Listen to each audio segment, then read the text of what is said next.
तेरा कलाम रहेगा कायम पहाड़ जब ना रहे खुदाया, तेरे मुंह की एक बात भी टलेगी ना चाहे कुछ भी हो। तेरी मान दिए है जिंदा सोने से भी कीमती, मेरा दिल ये दे गवाही है ये किताब अजीम। नाज़िल करे अपना कलाम, शिकस्ता दिलों को सुकून मिले, तारीकी दूर हो मेरी राहें रोशन कर। दिल अपना कलाम कसरत से ए खुदा बदल दे, रिहाई दे कसरत से फल मिलाओ। कलाम रहेगा कायम पहाड़ जब ना रहे खुदाया, तेरे मुंह की एक बात भी टलेगी ना चाहे कुछ भी हो।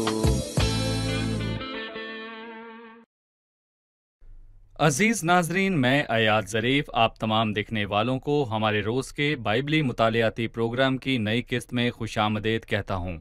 अभी हम रोमियो की किताब का मुतालिया कर रहे हैं और आज हम 9वें बाब की 6ठी आयत से 19वीं आयत तक मुतालिया करेंगे। पिछली किस्त में हमने रोमियो के ख़त के एक और हिस्से का आगाज़ किया जो पहले वक्त से अब तक खुदा का इंसान से ताल्लुक़ बयान करता है, 9वें बाब की 10वीं और 11वीं आयत में। आज खुदा के फजल से हम 9वें बाब की 6ठी आयत से 19वीं आयत तक का मुतालिया करेंगे। प्रोग्राम के बाकायदा आगाज से पहले मैं खुदा के खादिम भाई यूसुफ को खुशामदीद कहूंगा। बहुत शुक्रिया भाई। आप कैसे हैं? मैं ठीक हूँ। साथ ही हमारे दीगर मेहमानों को भी खुशामदीद। भाई यूसुफ, इससे पहले कि मैं 6ठी आयत शुरू करूं, मैं 2 आयत पीछे जाना चाहूंगा जब वो बनी इसराइल के लोगों के इस्तेहकाक की बात कर रहा था। तो जैसे कि 4थी आयत में लिखा है, वो इसराइली हैं और लेपालिक होने का हक और जलाल और अहूद और शरीयत और इबादत और वादे उन्हीं के हैं और कौम के बुजुर्ग उन्हीं के हैं और जिस्म की रूह से मसीह भी उन्हीं में से हुआ जो सबके ऊपर अब तक खानदानी महमूद है। हमने पिछली किस्त में कुछ हकूक के बारे में जाना, पर हमें इस हिस्से को समझने की जरूरत है। और कौम के बुजुर्ग उन्हीं के हैं और जिस्म की रूह से मसीह भी उन्हीं में से हुआ। और कौम के बुजुर्ग उन्हीं के हैं। बुजुर्ग अब्राहम, इसहाक, याकूब थे जिनकी खुदा बहुत कदर करता था, यहाँ तक कि अजीम मूसा भी, जो खुदा को कहता था कि अब्राहम, इसहाक और याकूब को याद कर जिन्हें उसने चुना और उनसे मोहब्बत रखी। तो खुदा उन बुजुर्गों की खातिर उन लोगों से फजल और रहम से पेश आया और मैं कहना चाहूंगा कि अगर उसने ये बुजुर्गों की खातिर किया तो वो हमारे लिए और कितना कुछ करेगा, क्योंकि वो हमसे अब्राहम, इसहाक और याकूब के वास्ते नहीं बल्कि वो मसीह यीशु की खातिर ताल्लुक रखता है। और कौम के बुजुर्ग उन्हीं के हैं, ये सबसे बड़ा इस्तेहकाक है। मगर खुदा का शुक्र है कि उसने ये नहीं कहा कि मसीह भी उनका है। उनमें से अगर वो कहता कि मसीह उन्हीं का है तो फिर वो सिर्फ उन्हीं का होता और गैर कौमों की हैसियत से हमारा कुछ हिस्सा ना होता। शुक्र है कि उसने कहा मसीह उन्हीं में से हुआ। ये इसराइल के 8 हकूकों में से एक है कि मसीह भी उन्हीं में से हुआ, मगर सिर्फ उन्हीं के लिए नहीं हुआ, वो हमारे लिए भी है। इसलिए उसने कहा कि जिस्म की रूह से मसीह भी उन्हीं में से हुआ जो सबसे ऊपर और अब तक खुदाई महमूद है। और इसी बात का जिक्र दूसरे करंथियों के 11वें बाब में हुआ जब उसने कहा खुदावंद यीशु मसीह का खुदा और बाप जिसकी अब तक हम्द हो जानता है कि मैं झूठ नहीं कहता। वहां वो खुदा की बात कर रहा था और यहाँ वो मसीह की बात कर रहा है। दोनों सूरतों में उसने कहा कि उसकी अब तक हम्द हो, खुदा जिसकी अब तक हम्द हो, जो सबके ऊपर और अब तक खुदाई महमूद है। ये मसीह की खुदाई का एक वाज़े सबूत है और हम इस पर ईमान रखने पर फख्र महसूस करते हैं कि हमारा यीशु अल मसीह मुजस्सम खुदा अबदी खुदा है। तो यहाँ पर बात मसीह के बारे में थी जो सबके ऊपर और अब तक खानदानी महमूद है, या खुदा जिसकी अब तक हम्द हो। 6ठी आयत में लिखा है, लेकिन ये बात नहीं कि खुदा का कलाम बातिल हो गया, इसलिए कि जो इसराइल की औलाद हैं वो सब इसराइली नहीं और ना अब्राहम की नस्ल होने के सबब से फर्जंद ठहरे, बल्कि ये लिखा है कि इसहाक ही से तेरी नस्ल कहलाएगी। इस जुमले के क्या मानी है, लेकिन ये बात नहीं कि खुदा का कलाम बातिल हो गया। इस सवाल का जवाब देने से पहले मैं आपको इस खत के मुतालिक एक आम ख्याल पेश करना चाहूंगा। यहाँ 1 ता 5 आयात हमें उन लोगों के हकूक के बारे में बताती हैं और 6 ता 13 आयात कलाम की तारीफ बयान करती हैं और फिर वो किसको पेश हुआ और खुदा का अहद किन के साथ था। क्या वो सिर्फ जिस्मानी औलाद के लिए था या फिर उसके मानी सिर्फ अब्राहम, इसहाक और याकूब से पैदा होने के सिवा कुछ और भी गहरे हैं। और फिर मैं कहूंगा कि 14 से 24 आयात खुदा की हतमी कुदरत के बारे में बात करती हैं और 25वीं आयत से बाब के आखिर तक ये 3 अच्छे ख्यालात के मुतल्लिक बात करती हैं, जिसका ताल्लुक माजी में खुदा का उस कौम के साथ ताल्लुक रखने से है। लेकिन इस बात का ये मतलब नहीं कि खुदा का कलाम बातिल हो गया। मैं कहूँगा कि इसका वजाहती तर्जुमा इसकी मजीद वजाहत करता है। उसमें कहा गया है कि जब मैंने ये कह दिया जो मैंने कहा है, तो इसका मतलब ये नहीं कि खुदा का कलाम बातिल हो गया, क्योंकि खुदा का कलाम कभी बातिल नहीं हो सकता। और फिर वो इसका बयान करने लगा कि औलाद से खुदा का क्या मतलब था। क्या उसके मानी सिर्फ जिस्मानी औलाद है? क्या औलाद या फर्जंद में कोई फर्क नहीं है? और खुदावंद ने यूहन्ना 8 में यहूदियों से कहा, मैं जानता हूं कि तुम अब्राहम की नस्ल से हो। यीशु ने उनसे कहा कि अगर तुम अब्राहम के फर्जंद होते तो अब्राहम के से काम करते। तो वो क्या कहना चाहता है कि खुदावंद का मतलब महज जिस्मानी औलाद नहीं, जब उसने उस कौम को वाज़े तौर पर बरकत दी। बस पूरी कौम को जिस्मानी औलाद के तौर पर नहीं बल्कि रूहानी औलाद के तौर पर बरकत बख्शी गई। बिल्कुल, जिसके मानी है कि अब्राहम की नस्ल से होना अच्छी बात है, पर उसकी कीमत क्या होगी अगर वो उसे उल्ट करे जो अब्राहम ने किया। उसने कहा, लेकिन अब तुम मुझ जैसे शख्स के कत्ल की कोशिश में हो। क्या अब्राहम ने ऐसा किया? इसलिए उसने कहा, इसलिए कि जो इसराइल की औलाद हैं वो सब इसराइली नहीं। क्या इन अल्फाज का यही मतलब है? दुरुस्त। और ना अब्राहम की नस्ल होने के सबब से फर्जंद ठहरे, बल्कि ये लिखा है कि इसहाक ही से तेरी नस्ल कहलाएगी। क्या ये आयत इसी बात के तसलसल में है? देखें, इस्माइल भी तो था, लेकिन इस्माइल, मैं यहाँ पर वाज़े करना चाहता हूँ कि इस्माइल जिस्म के एतबार से पैदा हुआ, लेकिन अब्राहम जो कि वादे के एतबार से पैदा हुआ। और खुदा ने अहद इस्माइल के साथ या कतूरा के बेटे के साथ नहीं किया, बल्कि उसने अब्राहम के दिनों ही से उसे इसहाक को दिया। और उसके बाद इसहाक की बीवी ने जुड़वा बच्चे पैदा किए, और वो एक ही रहम में थे, ईसाऊ और फिर याकूब। इसके बावजूद खुदा ईसाऊ को रद्द करके याकूब को चुनता है। तो वो तारीख से सिर्फ ये साबित करना चाहता था कि ये सिर्फ जिस्मानी औलाद नहीं। जिस्मानी औलाद होना अच्छी बात है, लेकिन यहाँ इससे भी ज्यादा अहम कुछ और भी है, जो कि मैं कहूँगा खुदावंद का मतलब वो है। ये कहना चाहता है कि अगर बरकतें और वादे सिर्फ अब्राहम की नस्ल के लिए थे तो इसमें इस्माइल और असाऊ भी शामिल होते। लेकिन यहाँ बरकत खुसूसतन इसहाक के लिए है, क्योंकि अब्राहम के बाकी बेटे तो बरकत का चश्मा या बरकत की औलाद नहीं थे। बिल्कुल। इसके बाद वो 8वीं आयत में कहता है, यानी जिस्मानी फर्जंद खुदा के फर्जंद नहीं बल्कि वादे के फर्जंद नस्ल गिने जाते हैं, क्योंकि वादे का कौल ये है कि मैं उस वक्त के मुताबिक आऊंगा और सारा के बेटा होगा। फिर वो रिबका के साथ एक नई सूरत हाल के बारे में बात करने लगा।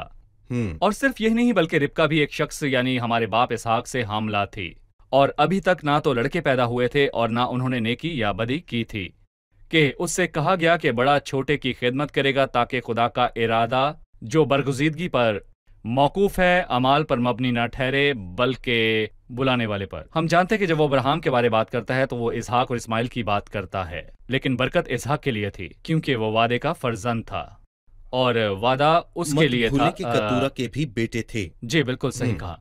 इसके बाद वो एक फर्क जगह पर मुंतकिल हो जाता है। रिबका के 2 बेटे होने वाले थे, ईसाऊ और याकूब, पर उसने कहा कि बरकत सिर्फ इनमें से एक के लिए होगी। लिहाजा मैं इन अल्फाज के जरिए जानना चाहता हूँ कि उसने दूसरे की बरकत के मामले पर तवज्जो मरकूज क्यों की, इस्माइल नहीं बल्कि इसहाक, और ईसाऊ नहीं बल्कि याकूब। मेरे ख्याल से ये जाहिर करता है कि हतमी कुदरत खुदा के पास है, और उसने शुरू में इसहाक की कहानी का जिक्र किया और उसके भाइयों का मुआजना किया, पर वो एक माँ से नहीं थे, क्योंकि इस्माइल लौंडी हाजरा से पैदा हुआ था, और फिर कतूरा के बेटे कतूरा से ही पैदा हुए थे। और मैं यहाँ पर ये कहना चाहूँगा कि वो यहाँ पर रिबका के साथ तस्वीर को वाज़े करता है, क्योंकि दोनों की एक ही माँ थी, और यही नहीं बल्कि वो दोनों एक रहम में थे, लेकिन इसके बावजूद चुनने का हतमी इख्तियार खुदा के पास है। और अभी तक ना तो वो लड़के पैदा हुए थे, ताकि खुदा का इरादा जो बरगुजीदगी पर मौकूफ है अमल पर मबनी ना ठहरे बल्कि बुलाने वाले पर। और उससे कहा गया कि बड़ा छोटे की खिदमत करेगा। और पुराने अहदनामे की आखिरी किताब मिलाकी के पहले बाब में लिखा है कि खुदा याकूब से मोहब्बत करता था और असाऊ से नफरत। हम वक्फे के बाद मेहमानों के सवालात के साथ हाजिर होंगे। नाज़रीन, वक्फे के बाद दोबारा हाजिर होंगे, हमारे साथ रहिए।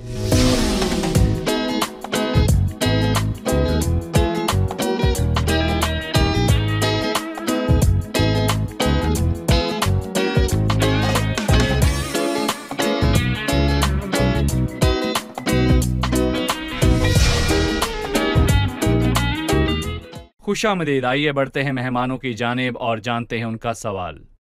13ویں آیت میں جیسے کہ لکھا ہے کہ میں نے یعقوب سے تو محبت کی مگر عیساؤ سے نفرت. سوال یہ ہے وہ یعقوب سے محبت اور عیساؤ سے نفرت کیوں کرتا تھا؟ اس نے ہمیں بتایا کہ اس نے یعقوب سے محبت کی مگر عیساؤ سے نفرت، اور اس سے پہلے اس نے ہمیں بتایا کہ بڑا چھوٹے کی خدمت کرے گا. تو یعقوب اور عیساؤ کے لیے یہاں انتخاب کی آزادی کہاں ہے؟ دراصل مسئلہ یہ ہے کہ لوگ ان دو چیزوں کو اپنے ذہن میں آپس میں جوڑتے ہیں جن میں 1000 یا پھر 1500 سال کا وقفہ ہے. پہلا جملہ اور ابھی تک نہ تو وہ لڑکے پیدا ہوئے تھے اور نہ انہوں نے نیکی یا بدی کی تھی. یہ ایک کہانی ہے. اس سے کہا گیا کہ بڑا چھوٹے کی خدمت کرے گا. یہ ان کی پیدائش سے پہلے تھا. چنانچہ لکھا ہے میں نے یعقوب سے تو محبت کی مگر عیساؤ سے نفرت. یہ ان کی پیدائش سے پہلے نہیں تھا. یہ غلط ہے کیونکہ یہ جملہ میں نے یعقوب سے تو محبت رکھی مگر عیساؤ سے نفرت اس کا ذکر ملاکی کی نبوت کے علاوہ اور کہیں نہیں جو عیساؤ اور یعقوب کی موت کے 1000 سال بعد تھا. دوسری چیز یہ ہے کہ جب اس نے یہاں کہا میں نے یعقوب سے تو محبت کی لیکن عیساؤ سے نفرت، وہ یعقوب کی بات بطور انسان نہیں کر رہا تھا. ایک قوم کے طور پر. وہ عیساؤ کی بات شخصی طور پر نہیں بلکہ قوم کے طور پر کر رہا تھا، اور یہ ملاکی کے پہلے باب میں واضح ہے. اگر آپ پہلی 4 آیات پڑھیں تو آپ جانیں گے کہ وہ بنی ادوم اور بنی اسرائیل کے بارے میں یہاں پر بات کر رہا تھا. ادومی عیساؤ کی نسل تھے. بالکل عیساؤ کی نسل سے تھے. یہ آیت بہت سے لوگوں کو الجھا رہی ہے، لیکن یہاں پر میں کہنا چاہوں گا کہ جب ایک بہن سے یہ سوال پوچھا گیا تو مجھے پسند آیا. جب اس نے کہا مجھے اس آیت میں دشواری آ رہی ہے تو اس نے اس سے پوچھا کس میں دشواری ہے، تو اس نے کہا عیساؤ سے نفرت کے بارے میں. اس نے کہا مجھے بھی دشواری ہے لیکن اس حصے سے نہیں. اس نے یعقوب سے محبت کیسے اس نے یعقوب سے محبت کی، لیکن میرے پاس لاکھوں وجوہات ہیں کہ وہ عیساؤ سے نفرت کیوں کرے. چاہے شخص کے طور پر وہ زانی ناپاک تھا اور اسے اپنے پیدائش کے حق سے نفرت تھی، اور ایک قوم کے طور پر اگر آپ عبیدیہ نبی کی نبوت کو پڑھیں کہ یہ لوگ کس قدر ظالم، کس قدر غیر معقول اور کس قدر غیر اخلاقی اور بدکار تھے، تو میرے خیال میں شخصی طور پر یا قوم کے طور پر عیساؤ سے نفرت کرنے میں کوئی مسئلہ نہیں. پر جو بات مجھے الجھاتی ہے وہ یہ ہے کہ وہ عیساؤ سے نفرت کرتا ہے، بلکہ یہ ہے کہ اس نے یعقوب سے محبت کی، اور یہ ظاہر کرتا ہے کہ خدا کے پاس اختیار ہے اور وہ اسے ہمیشہ بھلائی کے لیے استعمال کرتا ہے کیونکہ وہ خود بھلا ہے. جیسے ہم یہ کہتے ہیں کہ خدا نے یہ الفاظ کہے میں نے یعقوب سے تو محبت کی مگر عیساؤ سے نفرت، یہ ان دونوں لوگوں کے بارے میں ہے. عیساؤ کی نسل ادومی سے نفرت کی، صحیح، اور یعقوب کی نسل اسرائیل سے محبت کی. خدا نے رحم سے ہی کہہ دیا تھا کہ میں نے یعقوب سے تو محبت کی مگر عیساؤ سے نفرت. بالکل. 14ویں آیت میں لکھا ہے پس ہم کیا کہیں، کیا خدا کے ہاں بے انصافی ہے؟ ہرگز نہیں، کیونکہ وہ موسیٰ سے کہتا ہے جس پر رحم کرنا منظور ہے اس پر رحم کروں گا، اور جس پر ترس کھانا منظور ہے اس پر ترس کھاؤں گا. پس یہ ارادہ کرنے والے پر منحصر ہے، نہ دوڑ دھوپ کرنے والے پر بلکہ رحم کرنے والے خدا پر. اس آیت کی وضاحت کی ضرورت ہے. خدا کا حقیقی اختیار، خدا کا اختیار خدا کے پاس ہے، اور بہت سے لوگوں کو یہ پسند نہیں، مگر ہم جو اپنے خدا پر ایمان رکھتے ہیں، بائبل مقدس کے خدا پر، وہ جانتے ہیں کہ خدا تخت پر بیٹھا سب سنبھالتا اور پھر اس پر غالب آتا ہے، اور آسمان اور زمین پر ایسا کوئی نہیں جو اسے روک سکے اور اس سے پوچھ سکے کہ وہ کیا کر رہا ہے. خدا تخت پر بیٹھا ہے لیکن وہ یہاں چند ممانتیں لگاتا ہے. خدا کے پاس اختیار ہے، یہ 100% بلکہ میں کہوں گا 1,00,000% صحیح ہے. پر کیا وہ اس اختیار کا استعمال ان لوگوں کو تباہ کرنے میں استعمال کرتا ہے جو نجات کے لائق ہیں؟ جواب ہے نہیں، بلکہ وہ ان لوگوں کو بچاتا ہے جو ہلاکت کے لائق ہیں، جس کا مطلب ہے کہ خدا اپنی بھلائی کی وجہ سے اپنے اختیار کا استعمال صرف ایک ہی سمت میں کرتا ہے. آئیں دیکھیں یہ آیت کیا کہتی ہے. جس پر رحم کھانا منظور ہے اس پر رحم کروں گا، اور جس پر ترس کھانا منظور ہے اس پر ترس کھاؤں گا، اور جس پر سختی کرنا منظور ہے ان پر سختی کروں گا، اور جن پر ظلم کرنا منظور ہے اس نے ایسا نہیں کہا ان پر ظلم کروں گا. پر یہاں اس نے ایسا جس پر رحم کرنا منظور ہے اس پر رحم کروں گا. بالکل، اس نے یہ نہیں کہا کہ جس پر ظلم کرنا ہوگا اس پر ظلم کروں گا. اگر وہ ظلم کرنا چاہے تو کون روکے گا؟ مگر اس کی کاملیت اور اس کی بھلائی کی وجہ سے وہ ایسا نہیں کرتا. پس وہ ظلم نہیں کرتا پر رحم کھاتا ہے، ترس کھاتا ہے، اور جب کبھی بھی کسی معاملے میں اس کے ترس اور رحم کی ضرورت ہو وہ کبھی دیر نہیں کرتا. مگر ہم کیسے بچیں گے؟ خدا نے اپنی رحم کی دولت سے، اس بڑی محبت کے سبب سے جو اس نے ہم سے کی، کہ اس نے ہمیں مسیح کے ساتھ زندہ کیا. 17ویں آیت میں لکھا ہے کیونکہ کتاب مقدس میں فرعون سے کہا گیا کہ میں نے اسی لیے تجھے کھڑا کیا ہے کہ تیری وجہ سے اپنی قدرت ظاہر کروں اور میرا نام تمام روئے زمین پر مشہور ہو. وہ جس پر چاہتا ہے رحم کرتا ہے. اور جسے چاہتا ہے اسے سخت کر دیتا ہے۔ یہاں اس نے ایک اور دور کی بات کرنا شروع کر دی جو فرعون کا دور ہے، اور وہ واقعہ جو خروج کی کتاب کے 7ویں، 8ویں اور 9ویں باب سے ان ابواب کے آخر تک واقع ہوئی۔ یہاں فرعون کے معاملے میں خدا کا اختیار کس طرح ظاہر ہوا؟ کسی نے اس حصے میں 3 خیالات کہے جن کے بارے میں سوچنا مناسب ہے۔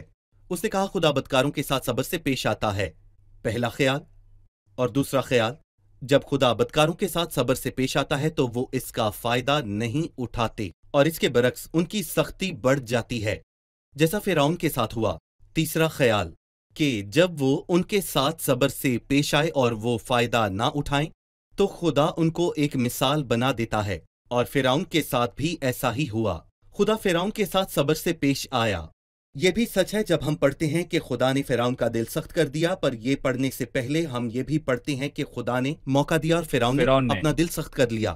پس فرعون نے اپنا دل سخت کر لیا تو اس کے توبہ سے انکار کے نتیجے میں خدا نے فرعون کا دل مزید سخت کر دیا۔ خدا بدکاروں کے ساتھ صبر سے پیش آتا ہے، لیکن بدکار خدا کے صبر سے فائدہ نہیں اٹھاتے، تو نتیجہ یہ ہوتا ہے کہ خدا انہیں ایک مثال بنا دیتا ہے کہ تیری وجہ سے میں اپنی قدرت کا اظہار کروں اور میرا نام تمام روئے زمین پر مشہور ہو جائے۔ کیا سختی کا مطلب یہ بھی ہے کہ اس کو بچانے کی بہت کوشش کے بعد آخر خدا نے اسے عدالت کی سختی کے سپرد کر دیا؟ جیسا کہ بہت مرتبہ خدا نے اپنے صبر میں فرعون کو روکنا چاہا، لیکن اس کو سختی کی ضرورت تھی، تو خدا نے سب کوشش کرنے کے بعد اسے چھوڑ دیا۔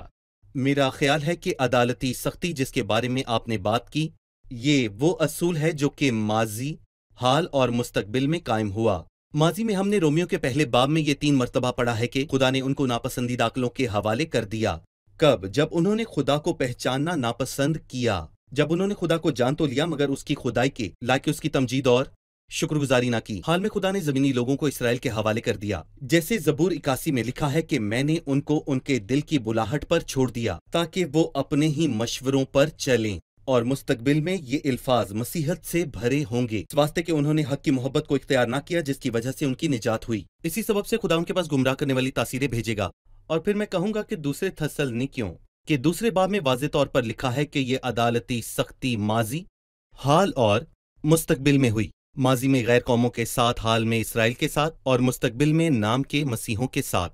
یقیناً خدا فاتح ہے اور ہمیشہ جیتتا ہے، اس لیے کہا گیا، کتاب مقدس میں فرعون سے کہا گیا کہ میں نے اسی لیے تجھے کھڑا کیا ہے کہ تیری وجہ سے اپنی قدرت ظاہر کروں اور میرا نام تمام روئے زمین پر مشہور ہو۔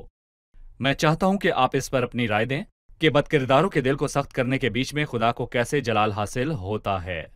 اور جیسا کہ ہم نے یہاں پر پڑھا، خدا اپنے جلال کی بدولت رحم کے برتنوں کے ذریعے سے اشکار کرے گا، لیکن خدا اپنی قدرت اور اپنے غضب کو ظاہر کرنا چاہتا ہے، پر کیا وہ اس رحم کے برتنوں سے اشکار کرے گا؟ کیا سچ میں خدا ایسا کرے گا؟ نہیں، وہ رحم کے برتنوں کے ذریعے اپنے جلال، صبر، فضل اور محبت کی دولت کو اشکار کرے گا، لیکن خدا کا ایک اور رخ ہے، وہ اپنی قدرت اور غضب کو ظاہر کرنا چاہتا ہے، پر وہ انہیں غضب کے برتنوں کے ذریعے اشکار کرے گا جو ہلاکت کے لیے تیار ہوتے ہیں، لیکن انہیں تیار نہیں کیا گیا، لیکن انہوں نے اپنے آپ کو خود ہلاکت کے لیے تیار کیا ہے۔ غضب کے برتنوں کے ساتھ جو ہلاکت کے لیے تیار ہوتے ہیں نہایت فضل کے ساتھ پیش آیا۔ ہم ایک وقفے کے بعد مہمانوں کے سوالات کے ساتھ حاضر ہوں گے۔ عزیز ناظرین، وقفے کے بعد دوبارہ حاضر ہوں گے، ہمارے ساتھ رہیے۔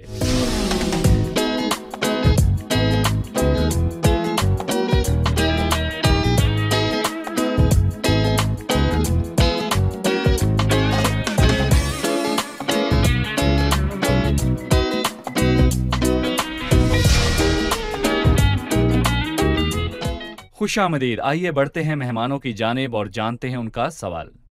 میرا ایک سوال ہے، 19ویں آیت میں لکھا ہے، پس تو مجھ سے کہے گا پھر وہ کیوں عیب لگاتا ہے، کون اس کے ارادہ کا مقابلہ کرتا ہے؟ ہمیں اس آیت کی وضاحت کیجیے۔ یہ سوال پولوس رسول نے کیا ہے یا اس نے یہ تصور کیا ہے؟ کوئی یہ سوال کر سکتا ہے؟ بھائی یوسف، اس پر آپ کی کیا رائے ہے؟ میرے خیال سے یہ پچھلی آیت سے تعلق رکھتا ہے، اس کی بنیاد پر جس پر رحم کرنا منظور ہے اس پر رحم کروں گا، یہ 15ویں آیت میں ہے، کیونکہ وہ موسیٰ سے کہتا ہے کہ جس پر رحم کرنا منظور ہے اس پر رحم کروں گا، اور جس پر ترس کھانا منظور ہے اس پر ترس کھاؤں گا۔ یہ لوگوں کی اس سونے کے بچڑے کی पूजा करने से ताल्लुक रखता है जब खुदा उनको हलाक करने वाला था। और बाइबल में लिखा है कि जब उसने ये कहा तो खुदा ने खुद को जाहिर किया, मैं तेरी मिन्नत करता हूँ कि तू मुझे अपना जलाल दिखा। और उसने कहा कि मुझे अपना जलाल दिखा। मैं जिस पर मेहरबान होना चाहूँ मेहरबान होऊंगा, और जिस पर रहम करना चाहूँ रहम करूंगा। वो इसराइल के बेटों पर मेहरबान होगा, और वो जिसे चाहे उसका दिल सख्त कर दे। और फिरौन के साथ यही हुआ। खुदावन के सब्र के बाद खुदा ने फिरौन का दिल सख्त कर दिया, और ये अदालती सख्ती की एक किस्म है। बस वो जिस पर चाहता है रहम करता है, और जिसका चाहता है दिल सख्त कर देता है। मगर इंसान एक गलत नतीजे पर पहुंचा।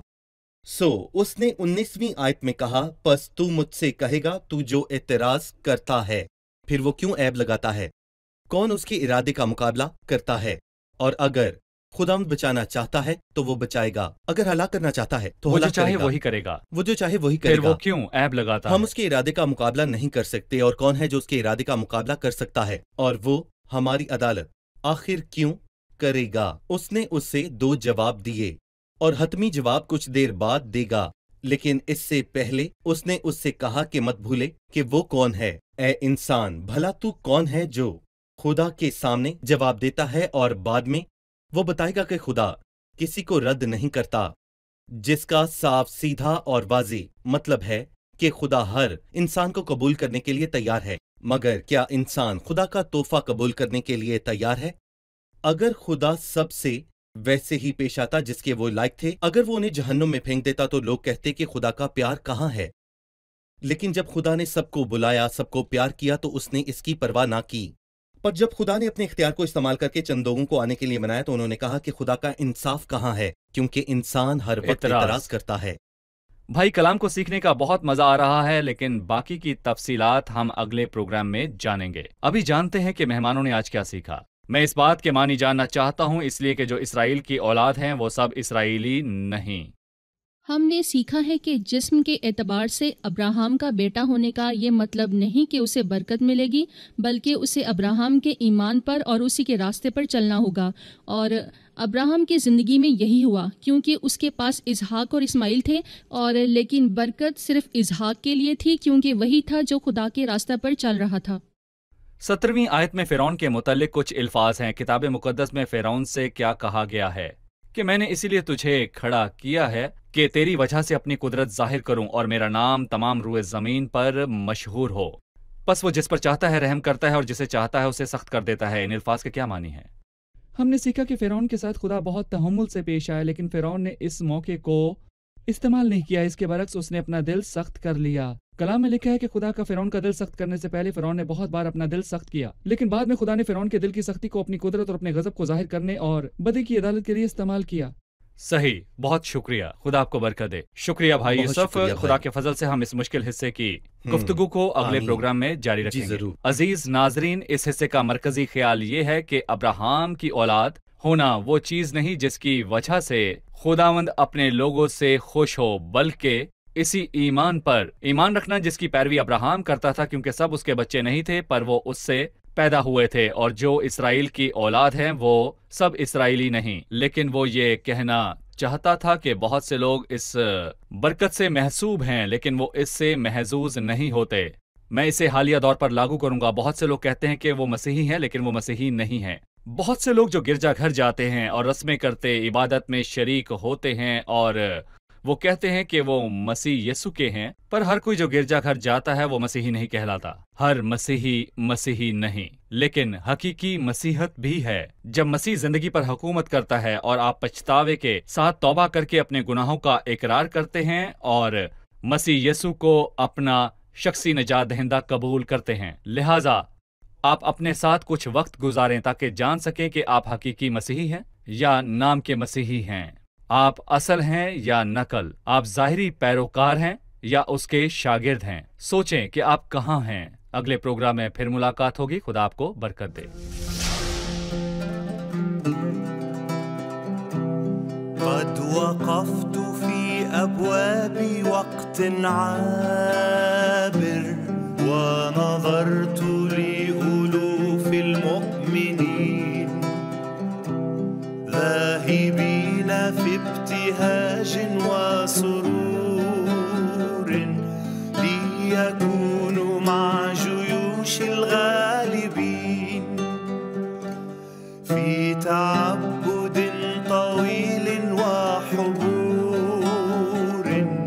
حان يوم أبدية السنين، وسمعت من سماء رب قادر شبه لحن من صفوف الغالبين، صوت الأبدية، يوم الأبدية، طول الأبدية، أين تقضيها؟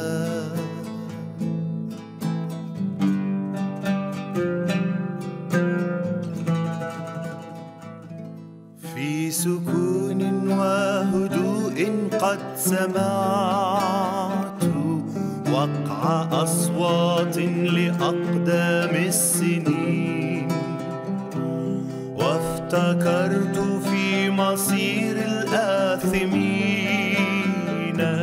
حين يظهر مسيحنا الأمين.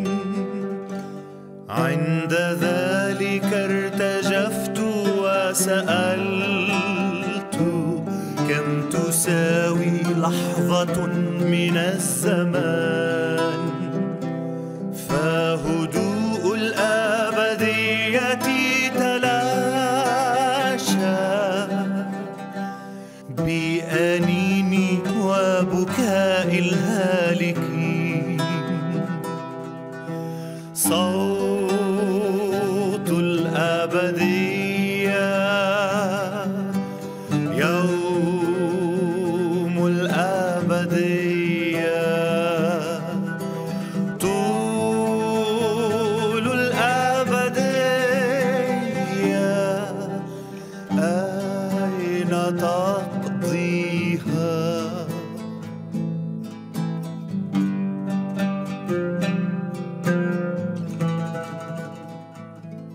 هيا نعمل سريعا أخي أختي، فقريبا يأتي فادنا الحبيب لاختطاف شعبه إلى السماء،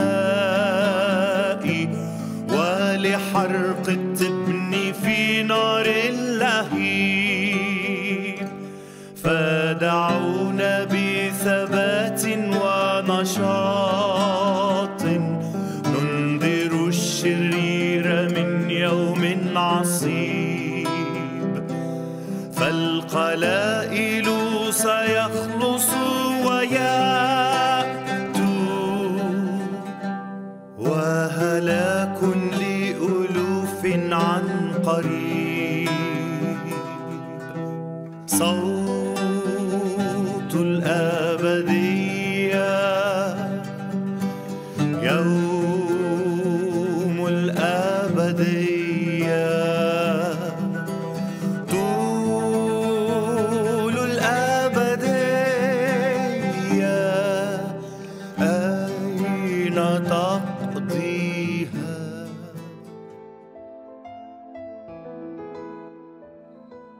तेरा कलाम रहेगा कायम पहाड़ जब न रहे खुदाया, तेरे मुंह की एक बात भी टलेगी ना चाहे कुछ भी हो। तेरी मान दिए है जिंदा सोने से भी कीमती, मेरा दिल ये दे गवाही है ये किताब अज़ीम। नाज़िल करे अपना कलाम शिकस्ता दिलों को सुकून मिले, तारीकी दूर हो मेरी राहें रोशन कर दे अपना कलाम कसरत से ए खुदा, बदल दे रिहाई दे कसरत से फल मिलाओ। कलाम रहेगा कायम पहाड़ जब न रहे खुदाया, तेरे मुंह की एक बात भी टलेगी ना चाहे कुछ भी हो।